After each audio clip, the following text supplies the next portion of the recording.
Bon, alors, elle s'appelle Menel Ibtissem. Elle a 22 ans, elle est d'origine syrienne, elle est étudiante aujourd'hui à Besançon. Et elle a chanté, vous voyez son visage, parce que son visage est plus connu que son nom.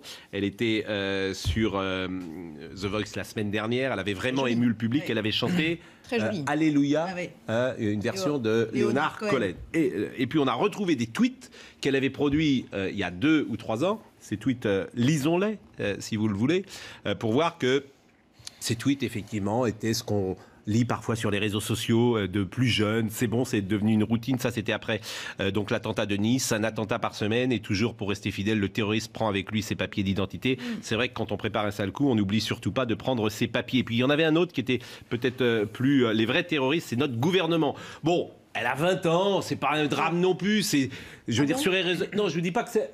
Moi, j'excuse beaucoup de gens, beaucoup de choses quand les gens sont jeunes. Elle a 20 ans, elle a écrit n'importe quoi. Surtout que c'était il y a 2-3 ans, donc ça veut dire qu'elle avait moins de 20 ans. Elle a écrit n'importe quoi, ça arrive d'écrire n'importe quoi. Bon, et aujourd'hui, elle avait plutôt ému le public, elle chantait donc dans The Voice, et elle a préféré aujourd'hui, elle a fait une petite vidéo sur Facebook pour dire je m'en vais parce que la pression est forte, parce que ça aussi, ça révèle notre société. C'est-à-dire qu'un tweet que tu as fait il y a 3 ans, alors que tu étais simplement un peu jeune, inconscient, tout ce que vous voulez, bon bah t'es viré, et puis la société ne te le pardonne pas.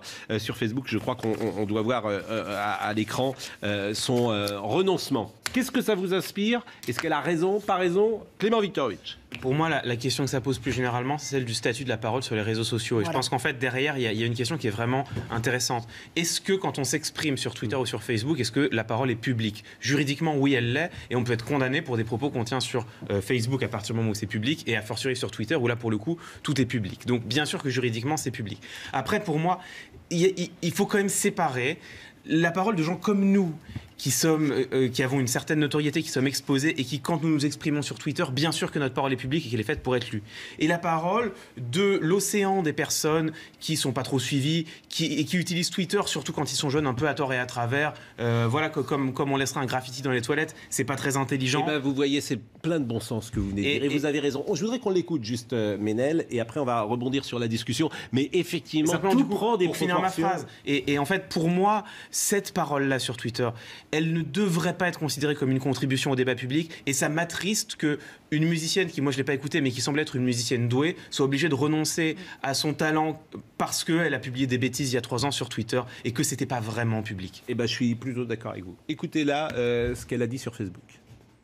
En tant qu'artiste, chanteuse, j'ai participé à The Voice avec l'intention de rassembler, pas de diviser, d'ouvrir les esprits, pas de les assombrir. J'ai foi en mon pays, la France. Je vis très difficilement les tensions survenues ces derniers jours. Ces tensions masquent ma volonté de faire l'apologie de l'amour, de la paix et de la tolérance. Je n'ai jamais songé à blesser qui que cela soit, et la seule perspective que mes propos soient source de peine me heurte. J'ai donc pris, aujourd'hui, la décision de quitter cette aventure. Mais on voit bien quand même c'est une drôle de société, Yvan Rioufol. Ouais. Non, moi ce qu'il faut analyser davantage, je crois, c'est l'irritation de l'opinion. Parce qu'il y a encore quelques temps, ce phénomène-là... Et de l'opinion, des réseaux sociaux. Vous dites de l'opinion, je conteste des réseaux sociaux qui sont des minorités réseaux sociaux, actives. de l'opinion s'exprimant sur les réseaux sociaux, et les réseaux sociaux n'étant pas simplement réductibles à la fachosphère, comme l'on dit. Ça a été une quasi-unanimité de voir en effet ces tweets qui insultait la France. Mais je pense qu'il y a une deuxième chose qui a irrité, c'est de la voir, elle est ravissante, elle chante très bien, le problème n'est pas là, c'est de la voir se produire sur une chaîne privée, enturbanée, c'est-à-dire que ce n'était pas un voile, mais c'était tout de même avec une sorte de voile qui marquait sa singularité, sa visibilité, alors même que dans le même temps, vous avez des femmes iraniennes qui se battent pour enlever le voile, que vous avez des femmes kurdes qui se battent cheveux au vent pour essayer de se battre contre l'État islamique, et que vous avez là une femme qui se revendiquait d'ailleurs proche de Tariq Ramadan, qui est en tôle entre parenthèses pour d'autres affaires, et qui naturellement laissait insuffler le fait qu'il y a une sorte d'islamisme soft qui commençait à imprégner également les télévisions privées. Et je pense que c'est ceci qui a été rejeté plus que sa personne, c'est-à-dire cet endormissement qu'il y a eu de l'opinion face à cet islamisme-là qui tente à vouloir prendre position sous des divers aspects les plus soft qui soient, et que l'opinion a perçu, et de mon point de vue avec raison, et après l'opinion a perçu un danger. En profond désaccord avec l'intégralité de ce que vient de dire Yvan Rioufol, pour moi, dans l'amalgame le plus complet. Il y a une jeune femme une jeune femme qui chante avec un voile, comme c'est son droit, comme c'est garanti par la laïcité. Je vous rappelle que la laïcité garantit à chacun le droit. Je vais simplement finir, je vous ai pas interrompu. La laïcité garantit les petits chanteurs à la croix de bois quand on était enfant, exactement. Le droit de pratiquer. Ils étaient en aube. Attendez, mais le voile est devenu un signe politique. Si je peux juste finir ma phrase.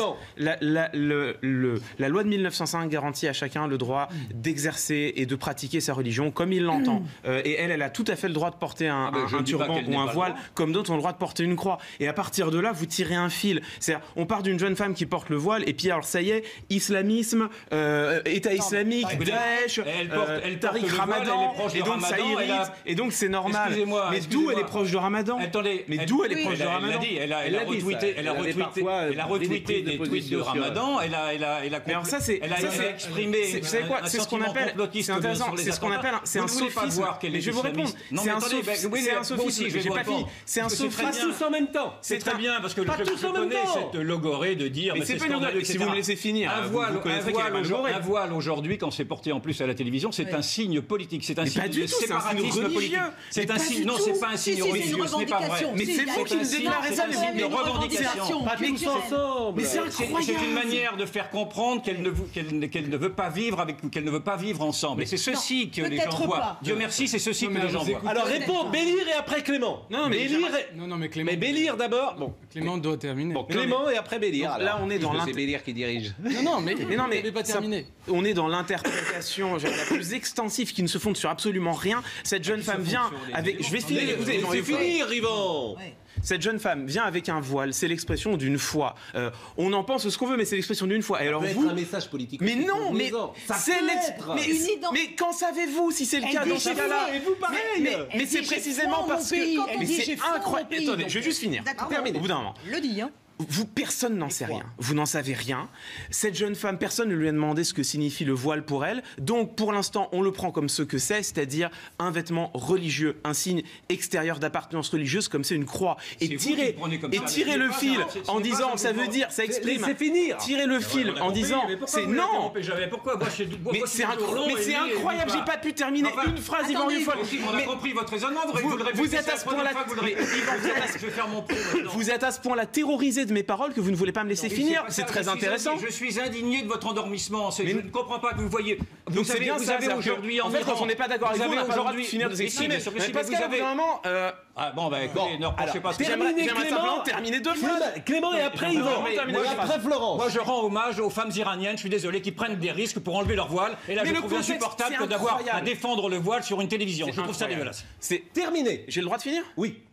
Le contexte politique iranien, qui est le contexte d'un État autoritaire islamique, n'a absolument rien à voir avec le contexte de notre République française, laïque et indivisible. Mais c'est incroyable, Yvan Rioufol. Est-ce que vous allez me laisser terminer une phrase? Non, parce que c'est indigne ce que vous dites. Alors c'est ça. C'est indigne. C'est indigne. Vous piétinez la liberté d'expression. Oui, voilà, c'est ça les grands mots. Mais c'est très intéressant. Mais c'est très intéressant. Je vous remercie de cet aveu. Il y a un peu de compassion pour ces femmes iraniennes qui se battent pour une liberté. Et vous êtes en train de défendre un asservissement. Mais vous racontez n'importe quoi. Non, c'est vous vous racontez n'importe quoi, vous amalgamez des choses qui n'ont rien à voir, et vous n'écoutez pas ceux qui veulent vous répondre. Bien sûr que si, je vous écoute. Parce que vous savez que vous avez tort. Vous savez que vous accumulez sophisme sur sophisme, amalgame sur amalgame. Vous amalgamez l'Iran, qui est un État islamique autoritaire, sinon, Yvan, s'il vous plaît, laissez la République française, qui est une indivisible. Vous dites que cette jeune femme, son voile, c'est un signe de séparatisme religieux. Elle a dit, elle-même, elle l'a dit, qu'elle était pour son pays, qu'elle se sentait française, qu'elle aime la France. Yvan, s'il vous plaît. Et que pour cette raison-là, elle se... Non, vous répondrez après. Et que pour cette raison-là, vous répondez après. Que pour cette raison-là, elle se retirait du concours.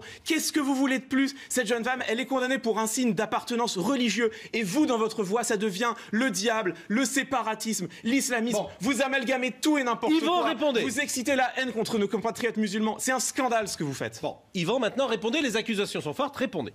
Le scandale, c'est de ne pas vouloir entendre ce qu'elle a dit. Le scandale, c'est de ne pas vouloir entendre ce qu'elle a dit. D'abord, elle a dit, parmi ses tweets, c'est une société de merde, vivement que je me casse d'ici. Donc, si elle veut se casser d'ici, pourquoi pas, dans le fond. Et ce que je trouve scandaleux, c'est de ne pas voir à quel point, maintenant, il est dangereux, il est devenu très subversif et dangereux, effectivement, d'arborer un voile pour le symbole politique que ça représente, c'est-à-dire une volonté de visibilité, une volonté de séparatisme, une volonté, d'ailleurs, qui a été insufflée par Tariq Ramadan lui-même, qui pousse la communauté musulmane à se réislamiser, et vous ne voyez pas cette réislamisation. Je ne supporte pas l'amalgame que vous faites en disant que je stigmatiserai l'ensemble des musulmans à travers cette personne-là. Je pense que les musulmans sont suffisamment intelligents pour voir qu'aujourd'hui, porter un voile est une provocation quand il s'agit de le porter en public, singulièrement sur une chaîne publique. Et donc, je trouve ahurissant... Mais la croix de Johnny Hallyday, par exemple, ça vous choque de la même manière quand il chante avec une croix ou pas ?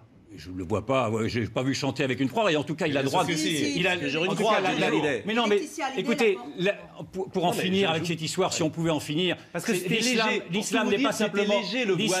L'islam n'est pas simplement une religion, l'islam est un corpus politique. Attendez, terminez. L'islam est un corpus politique, c'est une idéologie totalitaire. Et quand vous commencez à mettre le doigt dans une visibilité, dans une appartenance à une idéologie totalitaire, vous avalisez cette idéologie totalitaire-là. Et vous l'avalisez avec les applaudissements de ceux qui trouvent qu'il est insupportable d'avoir à émettre ne serait-ce qu'une opinion pour se désolidariser de ceci.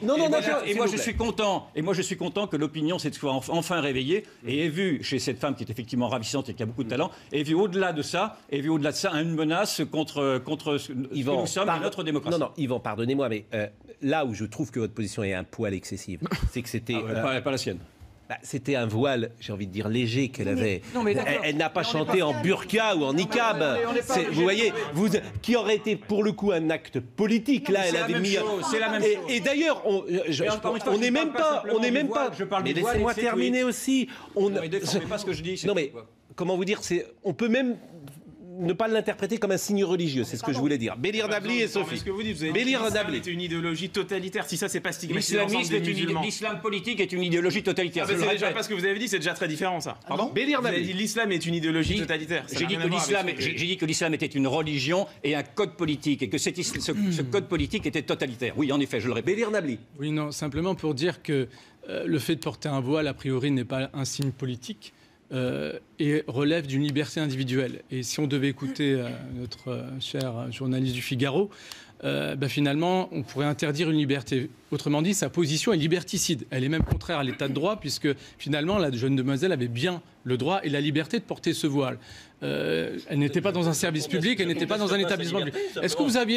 C'est dommage qu'on vous avait pas entendu, ni vous ni le Figaro, lorsque le député maire du 16e à Paris s'était baladé en kippa à l'Assemblée nationale. Qu'est-ce que vous en pensez ?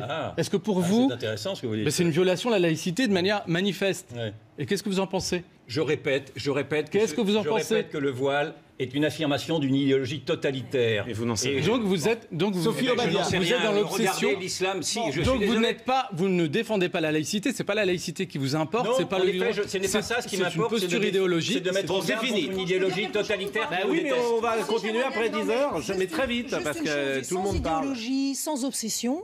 Si on a une jeune fille qui porte un voile, qui a écrit ses tweets, ils existent ces tweets, et qui, dans cette communication très douce, nous explique qu'elle est désolée d'avoir vexé qui que ce soit et qui ne dit pas sur le fond ce qu'elle pense, je pense qu'Yvan Rioufol a raison de se poser des questions sur son authenticité et sur ce qu'elle veut nous dire. Mais c'est pour ça que la parole circule. On va marquer une page de publicité. On est là encore pendant une demi-heure. C'était vendredi, je voulais parler de choses un peu légères, mais vous êtes terrible. Franchement, ne vous énervez pas, quoi. Vous faites tout pour, hein. Mais alors là, j'ai rien fait. Pascal, parler de choses légères alors qu'on parle de The Voice, c'était évident que ça allait exploser. Non, enfin, je vous trouve... Le problème, c'est que tout le monde est excessif. Vous l'êtes, Yvan l'est, donc... un peu la médiation, la publicité, et à tout de suite.